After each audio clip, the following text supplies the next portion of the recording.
Abrem as suas Bíblias em Mateus, capítulo de número 12. Mateus, capítulo de número 12.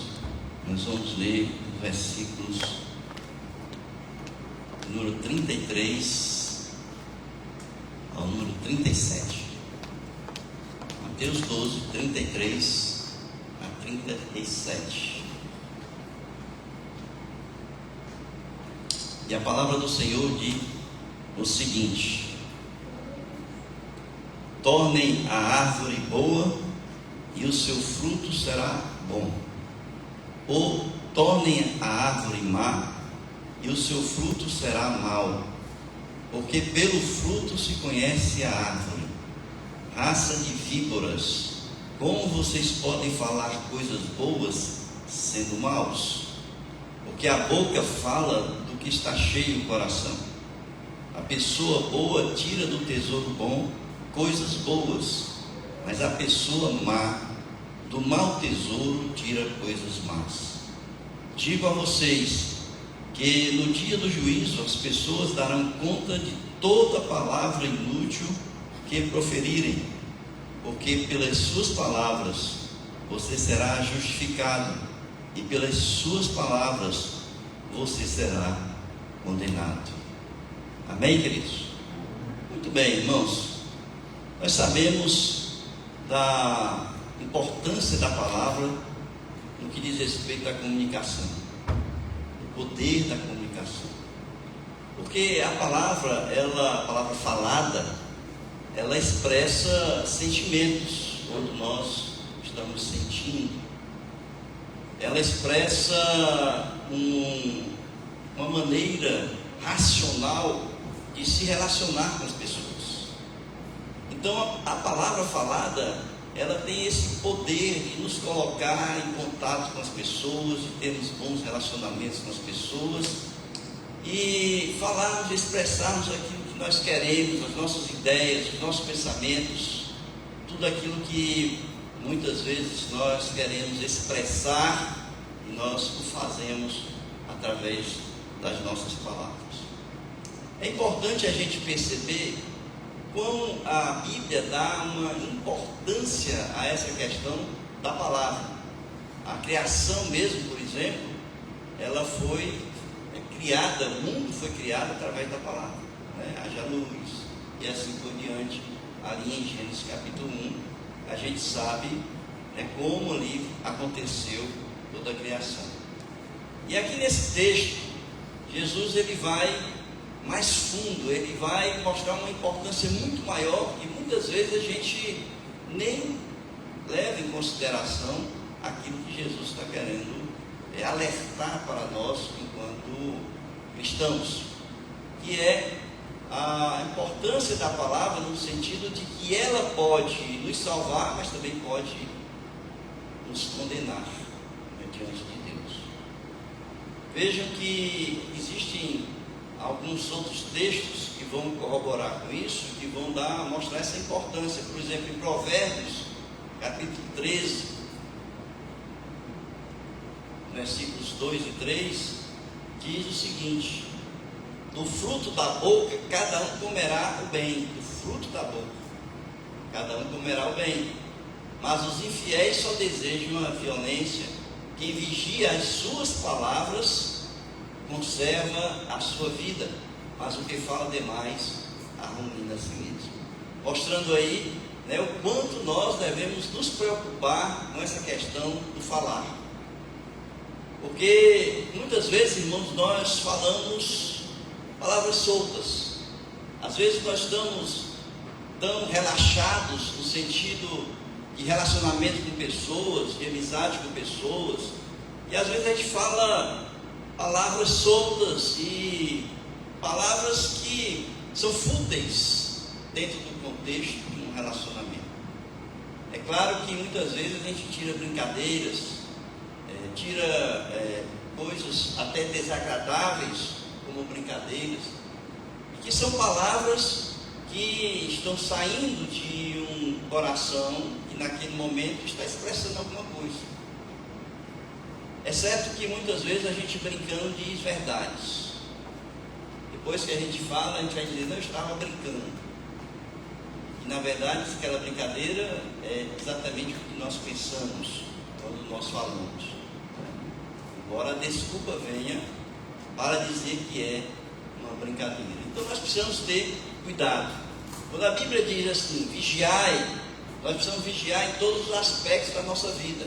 Não é só no contexto das nossas atitudes, mas a Bíblia está chamando a atenção, e Jesus está chamando a nossa atenção, no que diz respeito que nós devemos também vigiar aquilo que nós falamos, aquilo que nós expressamos. Veja aí Isaías capítulo 55.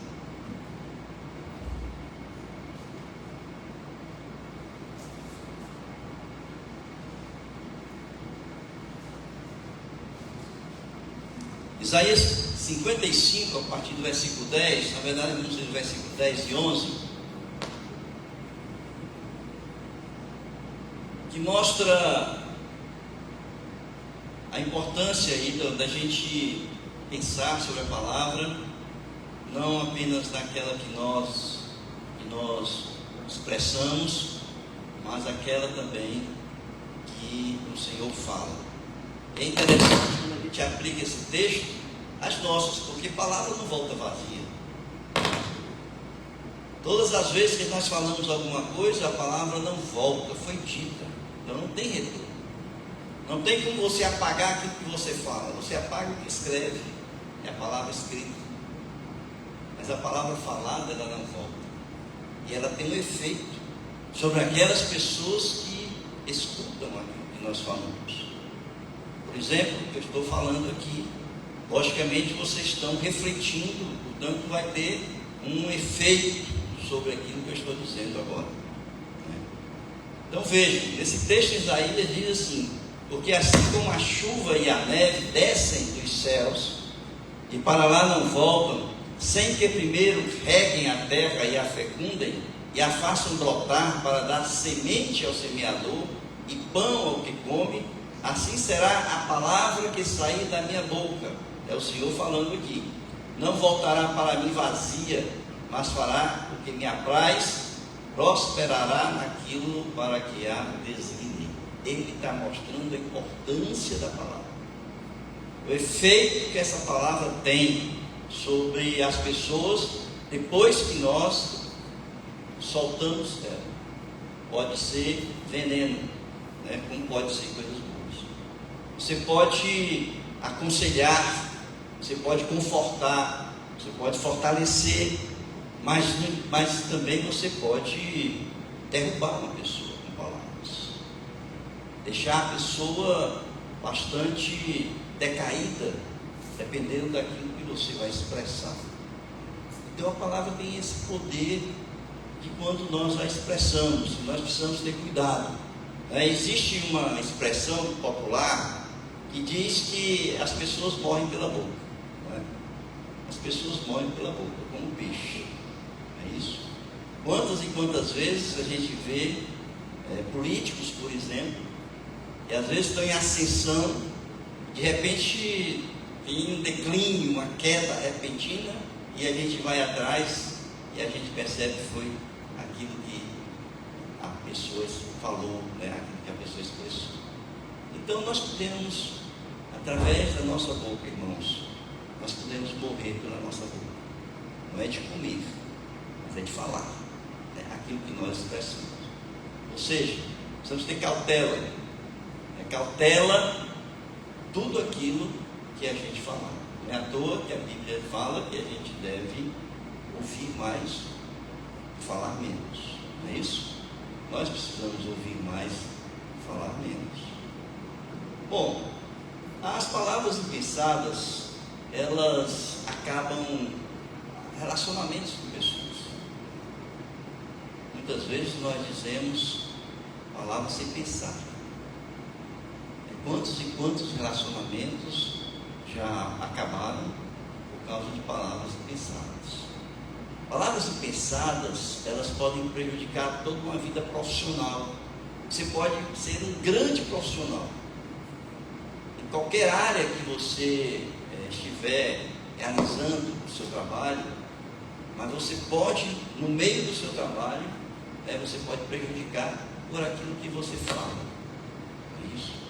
Então, qualquer área da nossa vida, se você for pensar, a gente precisa ter cautela, precisa refletir no que falar e com quem falar aquilo que nós vamos expressar.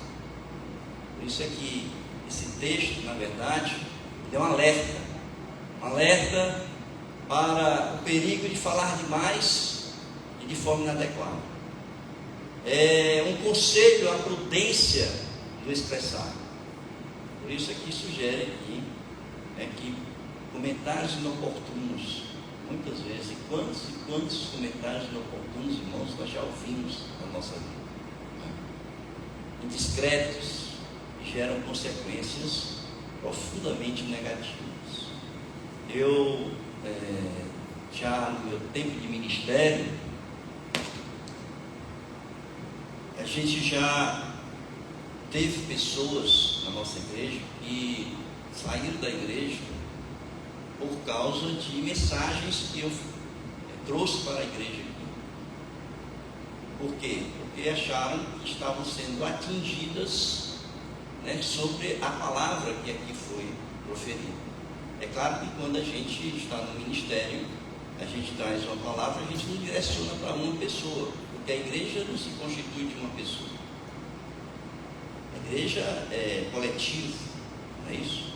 São pessoas. E a gente, claro, está trazendo para o crescimento e a edificação da igreja como um todo. Mas existem pessoas que são atingidas. Por quê? Porque estão mais sensíveis àquele assunto que foi proferido naquele dia. Mas mesmo assim, a gente sabe que precisa ter cuidado. E a gente não pode deixar de falar aquilo que precisa ser falado. Então esse texto aqui de Jesus, eu quero voltar a ele. Dito isso, Jesus nessa parábola ele está não apenas alertando, mas também está dizendo de onde procedem as palavras fúteis, inúteis, vazias, que a gente precisa ter cautela. A primeira coisa que a gente observa é que ele está fazendo aqui uma metáfora da árvore, e essa árvore é o homem. Essa metáfora aqui é a árvore do homem. O homem que já nasce em pecado, a natureza humana, a natureza decaída. Portanto, desde o Éden, nós falamos hoje pela manhã, esse homem caiu, portanto tem uma natureza decaída. Ele está fazendo aqui uma referência a esse homem, quando ele diz: tornem a árvore boa e o seu fruto será bom, tornem a árvore má e o seu fruto será mau. Essa árvore aqui, ela é o homem. É a árvore que pode ser boa ou má, dependendo de como ela foi formatada ao longo da sua vida. É a construção da sua vida. Como é que ele construiu a sua existência. Em segundo lugar, que a gente pode trazer para que a gente contextualize e possa entender essas palavras de Jesus, é que a árvore ela é resultado do manejo que é dado a ela. Qual é o manejo de uma árvore? Quem não nasceu do interior, planta árvores, já plantou, coisas do interior, mas pelo menos na sua casa tem jardim. E a gente sabe que qualquer coisa que a gente plante, a gente precisa dar um manejo para que ela cresça vigorosa, bonita, saudável.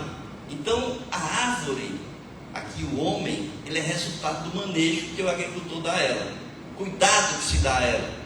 É o alimento, cuidado, a água que se dá para ela. A mesma coisa é o homem. O homem, por isso é que nesse texto aqui, Jesus disse assim: tornem. É que ele diz: façam.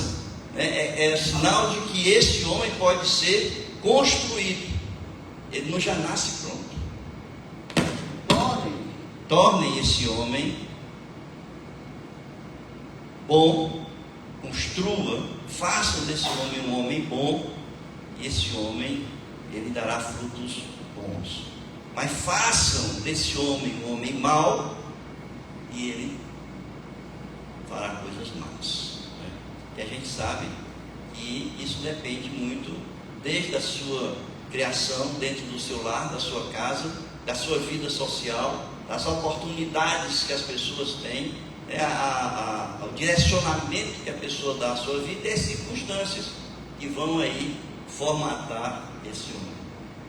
Depois a gente olha para essas palavras e vê a questão do fruto. O homem produz alguma coisa.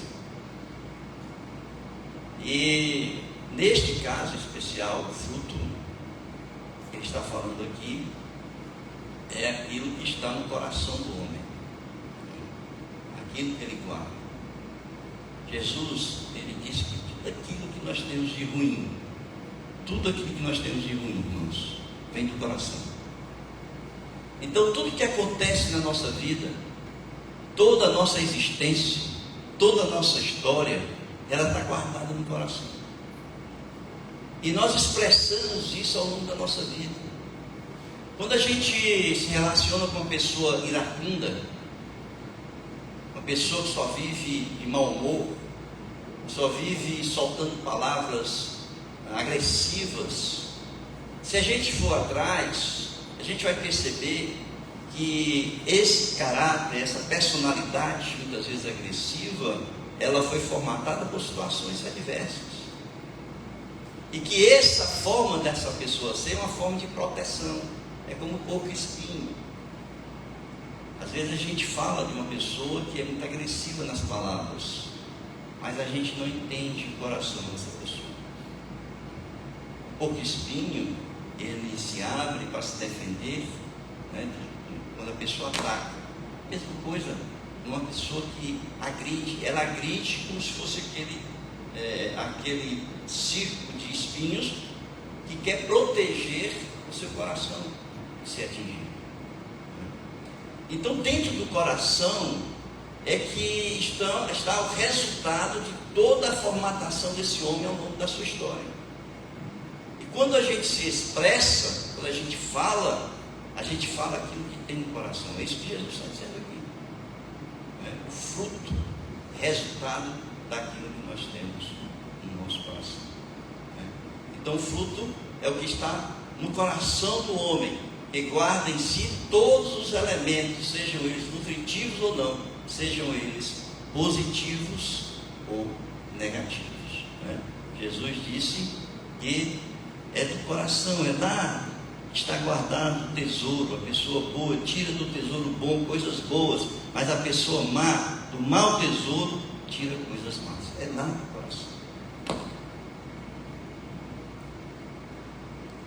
Então Jesus nos ensina que a boca fala daquilo que o coração está cheio, daquilo que o coração está cheio. Então é de lá que saem todas as coisas.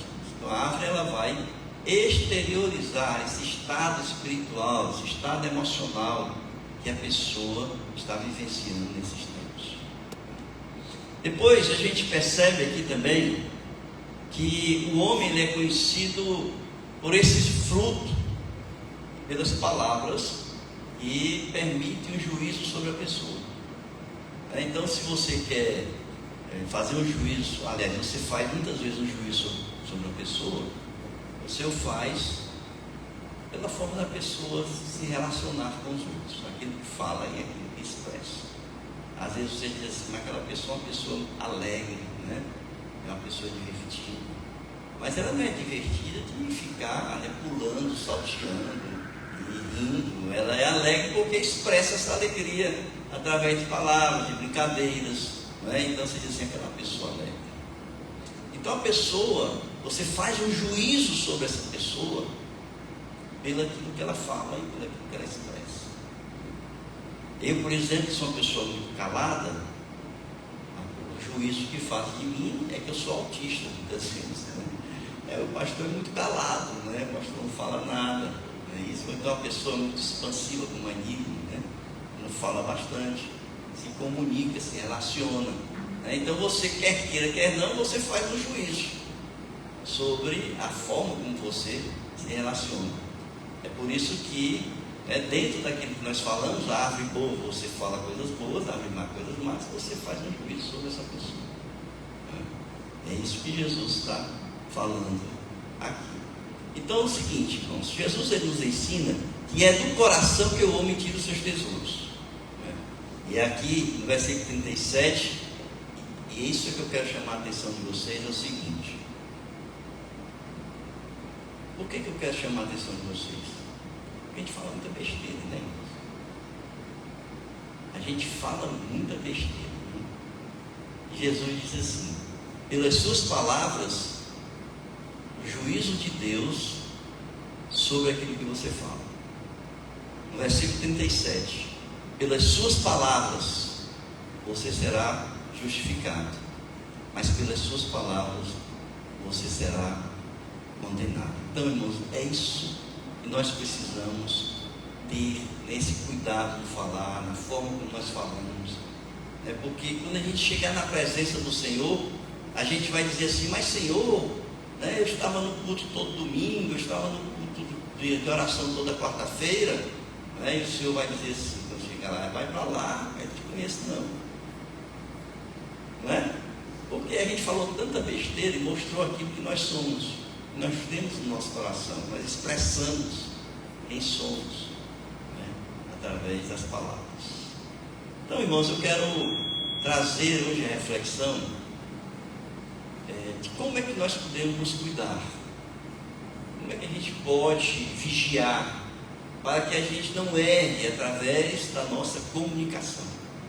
E a primeira coisa que eu quero trazer para a reflexão dos irmãos, dentro desse contexto todo que eu trouxe aqui, para vocês pensarem sobre isso, é que a gente precisa buscar ter uma vida de intimidade com Deus.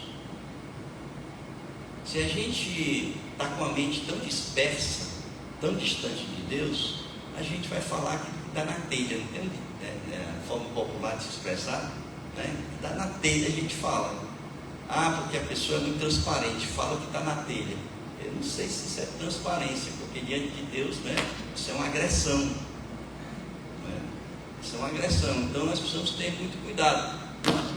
A primeira coisa que nós precisamos fazer, portanto, é buscar ter uma intimidade com Deus. A gente não pode, ao longo do nosso andar, estar separado dessa relação com Deus. Então todos nós sabemos que para uma vida, né, e aqui eu vou dizer só uma coisa que você já sabe, uma vida de intimidade com Deus é preciso ser cultivado esse relacionamento. E a gente cultiva isso através da oração, da palavra de Deus, não é? Através dos cânticos. Quantas e quantas vezes, irmãos, a gente vai à presença do Senhor em devocional nosso, não sei quantos aqui fazem, mas no devocional, irmãos, a gente não apenas ora, não apenas lê a Bíblia, mas a gente também canta louvores ao Senhor, buscando ao Senhor. Não é só naqueles momentos, muitas vezes, em que nós estamos bem dentro de casa, nós estamos cantando, nós estamos lendo a palavra, estamos orando, nós estamos buscando um relacionamento com Deus, mas aonde nós estivermos, aonde nós estivermos, a nossa vida como um todo, ela tem que ser um momento de intimidade com Deus. Nós não podemos nos separar, não existe essa questão distante entre a vida, minha vida religiosa, minha vida devocional, com minha vida pessoal, com minha vida profissional. Não existe. Quem faz essa diferença somos nós. Nós somos um com Deus em qualquer canto que a gente possa estar. Então essa busca de uma intimidade maior com Deus, nós precisamos buscar, e nós precisamos de tempo para isso. Quantas e quantas vezes, irmãos, eu já ouvi, né, de pessoas dizer: pastor, tempo é o que eu menos tenho hoje na minha vida. Tempo é o que eu menos tenho. Eu não sei se você já disse isso alguma vez, mas se tiver dito, irmãos, peça perdão a Deus. Porque você dizer que tempo é o que você menos tem para dar um momento com Deus, não é? Você está expressando a sua relação de distanciamento com Deus. Então eu sei que nós somos atarefados, eu sei que nós somos cheios de compromissos, mas dentro da nossa vida de compromissos, de responsabilidades, nós temos que tirar um tempo para buscar a Deus. Eu fico pensando, irmãos, no ministério de Jesus. O ministério de Jesus, irmão, foi um ministério em que ele não tinha tempo de dormir. Ele disse: eu não tenho onde encostar a minha cabeça, aqueles que o procuraram para ser seus discípulos. Ele não tinha mesmo, porque ele tinha casa, mas a casa dele sempre foi lotada de pessoas querendo ouvi-lo. Quando ele saía de Israel para a terra dos gentios, as pessoas iam atrás. Então ele não tinha como descansar, ele não tinha momento para ele mesmo. Mas, irmãos, ele nunca deixou, dentro de todo o seu ministério, ele nunca deixou de tirar um tempo para estar com Deus. Quantas e quantas vezes ele estava orando com o Pai, passava noites orando. Lá em Lucas, ele orou a noite toda para definir os seus discípulos. Depois da multiplicação dos pães, irmãos, que ele despediu os seus discípulos, que houve aquele momento em que o barco dos discípulos quase afunda e que ele depois sai andando, ele estava orando desde a tarde, final da tarde, até a madrugada, quando ele sai e vai andar sobre o mar para se encontrar com os seus discípulos, ele estava em oração. Então você dizer assim: hoje tempo é o que eu não tenho para buscar uma intimidade com Deus, irmãos, expressa quem você é diante de Deus. Nós precisamos, seja de manhã, seja à tarde, seja à noite, mas nós precisamos ter nosso momento de intimidade com Deus. Porque é nesse momento de intimidade com Deus que a gente vai perceber que a gente não pode andar sem Ele. E quando a gente anda com Ele, irmãos, é muito difícil a gente errar com as palavras. É muito difícil. Então a primeira coisa que nós precisamos fazer é buscar essa intimidade, é doar tempo, passar horas com o Senhor, lendo a Bíblia, orando, cantando, louvando a Deus, nossos devocionais. Tire um tempo, por mais ocupado que você seja. É melhor, irmão, você passar a noite acordado, buscando intimidade com Deus, do que durante o dia você está fazendo besteira, falando o que não deve falar e recebendo o juízo e o julgamento de Deus sobre você e sua vida. Doe tempo para o Senhor, porque as horas que você vai doar ao Senhor não serão perdidas, pelo contrário, você está ganhando a sua relação com o Senhor. Por isso nós precisamos abrir o nosso coração diante do Senhor. Nós precisamos ser humildes para falar com Ele. É como o salmista, em um desses momentos ali, quando ele está conversando com o Senhor, ele diz assim: sonda-me, ó Deus. É o Salmo de 139, versículos 23 e 24. Ele abre o seu coração na intimidade com Deus, humildemente ele vai à presença do Senhor, reconhece quem Ele é, que o seu coração, do estado em que ele está. Ele ali, ele diz: sonda-me, ó Deus, e conhece o meu coração, prova-me, conhece os meus pensamentos. Vê se há em mim algum caminho mau e guia-me pelo caminho eterno. Irmãos, esta é a oração que nós devemos estar fazendo todos os dias da nossa vida. Essa é a oração que você deve estar fazendo agora. Senhor, sonda o meu coração. Conhece, prova o meu coração. E faz de mim, transforma. Se eu tiver algum caminho mau, transforma esse meu caminho num caminho eterno, seja nos bons caminhos. Precisamos ter humildade para chegar à presença de Deus e reconhecer as nossas fraquezas, os nossos erros. É assim que se busca intimidade com o Senhor. É quando nós nos abrimos completamente, sem esconder nada. Irmãos, você diz assim: não, o Senhor sabe tudo. É aquela oração que diz assim: Senhor, tu sabes, Senhor, tu me conheces. E a gente não fala nada, né? E não fala nada, né? Mas o Senhor quer que você diga, porque no momento que você diz, você está reconhecendo em si mesmo, você está confessando ao Senhor que você precisa dele. E é por isso que precisamos ter humildade e reconhecer que nós precisamos do Senhor todos os dias da nossa vida. Porque senão, irmãos, vocês vão dizer palavras indevidas. Quantas e quantas vezes você no trânsito, você é trancado, você baixa o seu vidro e você solta aquela palavra torpe. Quantos crentes fazem isso, hein? Ou então o camarada vai, sem querer pisa no seu dedão. Você dá aquela topada. Meu irmão, você dá uma topada, a primeira coisa que você fala é aquele palavra que vocês conhecem. Eu não digo a vocês que vocês pensaram. Que já pecaram, hein, irmãos? Irmãos, com Deus,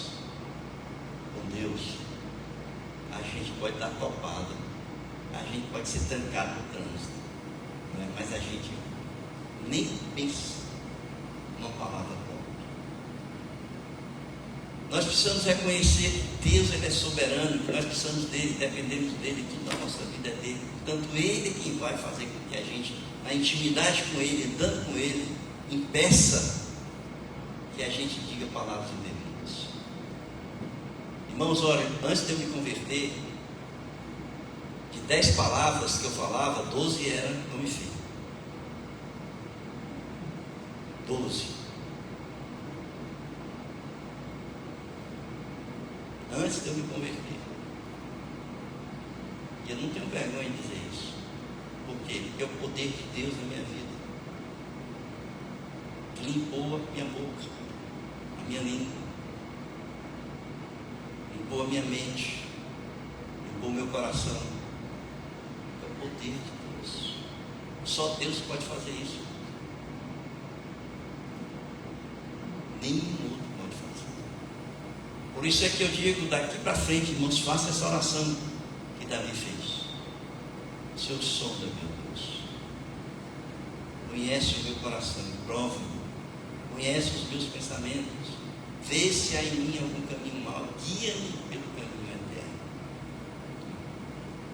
A segunda coisa, para você evitar esse tipo de coisa, falar que não deve falar, é você aplicar na sua vida a palavra de Deus.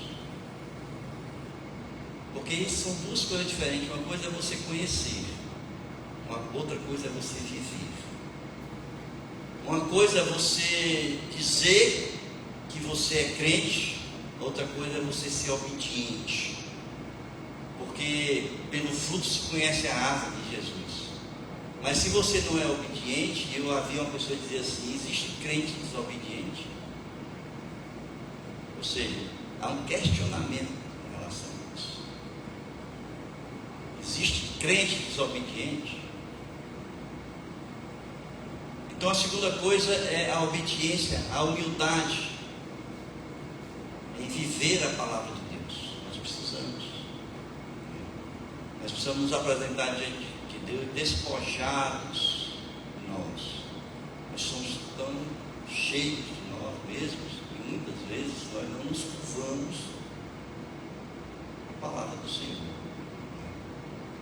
Nós somos tão cheios de nós mesmos que nós entendemos que aquilo que nós pensamos que é certo, é certo. E nós não nos curvamos, nós não temos humildade de reconhecer que nós precisamos de Deus. A obediência, irmãos, não é um caminho solitário. Muitas vezes você diz assim: é um caminho solitário, eu não consigo. Pastor, eu não consigo.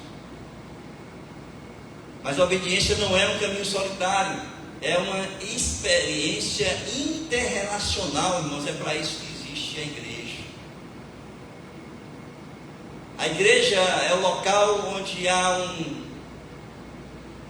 um interrelacionamento mútuo entre as pessoas, onde nós nos ajudamos uns uns aos outros, no sentido de nós caminharmos dentro da palavra de Deus, em obediência à palavra do Senhor.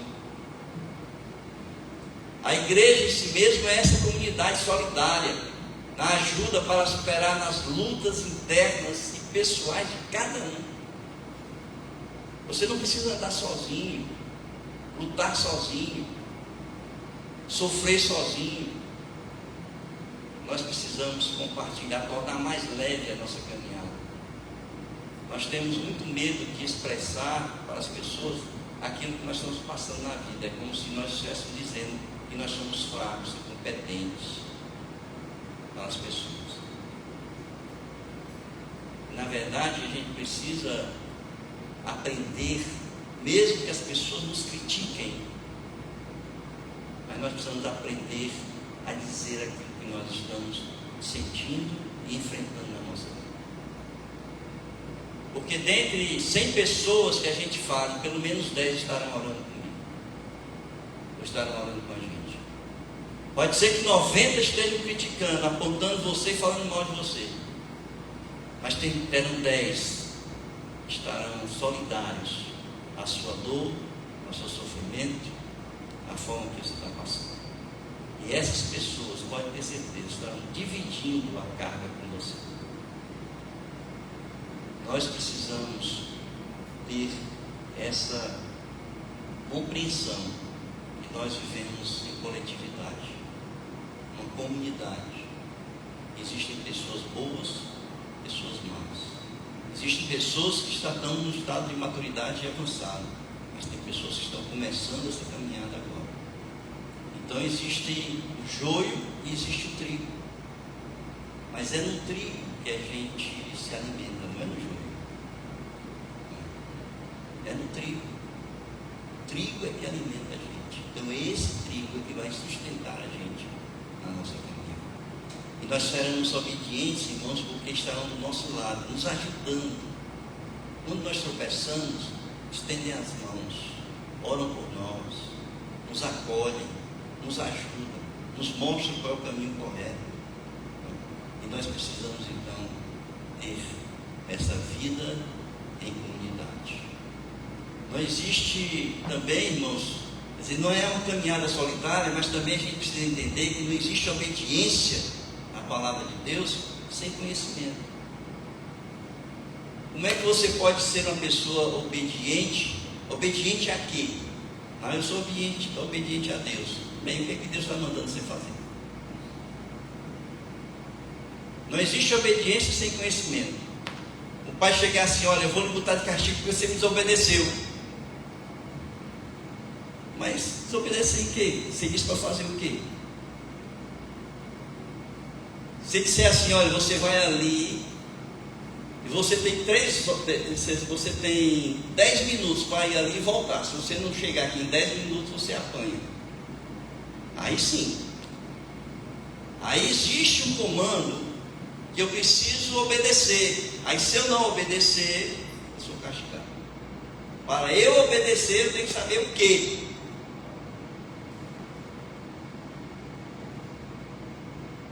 O que é que você vai fazer?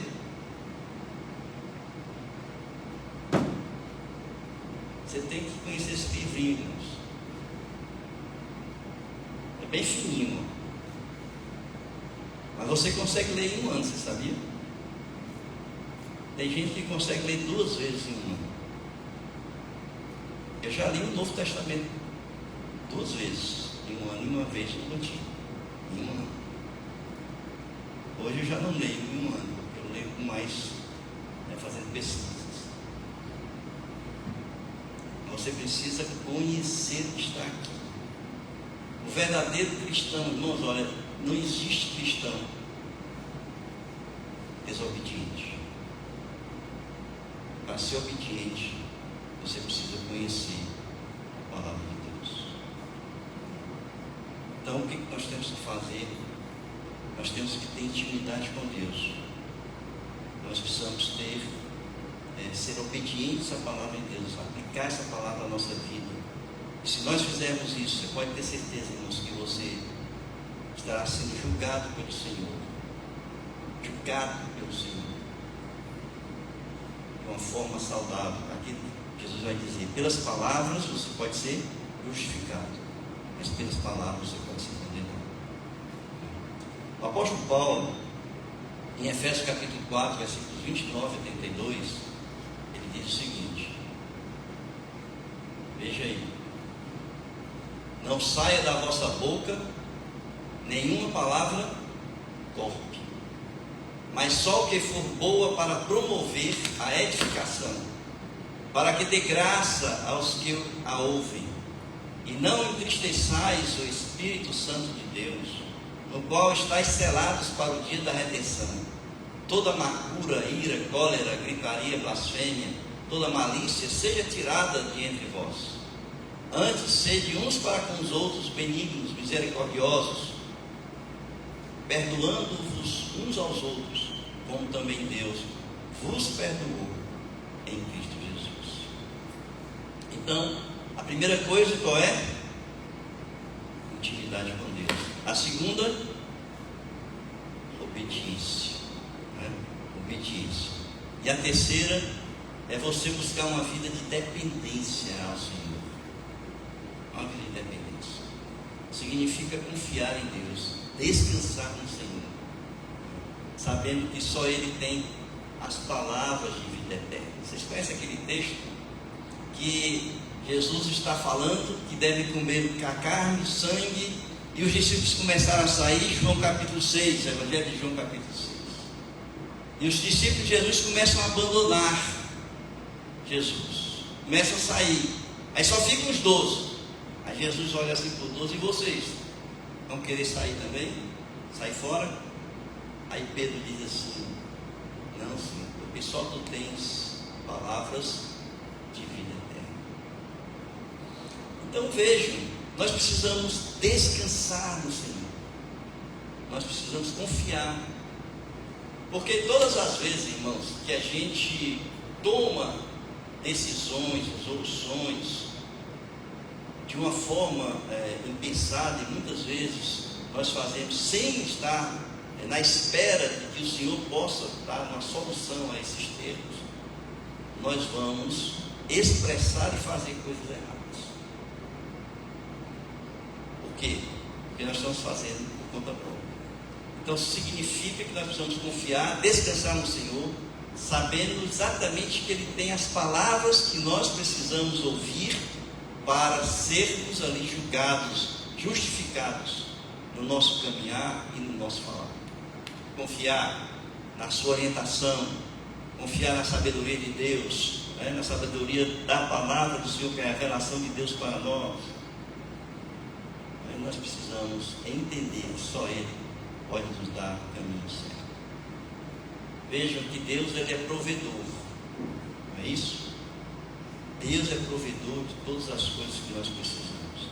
A fonte de todas as coisas vem de Deus, não vem de mais ninguém, só Deus. E algumas pessoas, elas são altamente resistentes a viver nessa dependência de Deus. Certeza de que talvez possam obter aquilo que eles querem sem precisar do Senhor. Mas nós precisamos ter uma vida de dependência, na certeza de que tudo será colocado nas nossas mãos pelo Senhor, quando nós estamos andando em intimidade com Ele, quando nós estamos sendo obedientes a Ele. Amém, queridos? Palavras. Às vezes você pode dizer: palavras nada mais do que palavras, mas a Bíblia diz que palavra é tudo. E você precisa vigiar aquilo que você fala, porque aquilo que você fala vem do seu coração. E o seu coração diz quem você é, e quem você é o julgamento que Deus vai fazer sobre a sua vida. Que nós possamos buscar intimidade com Deus, obediência com Deus e dependência de Deus. Amém?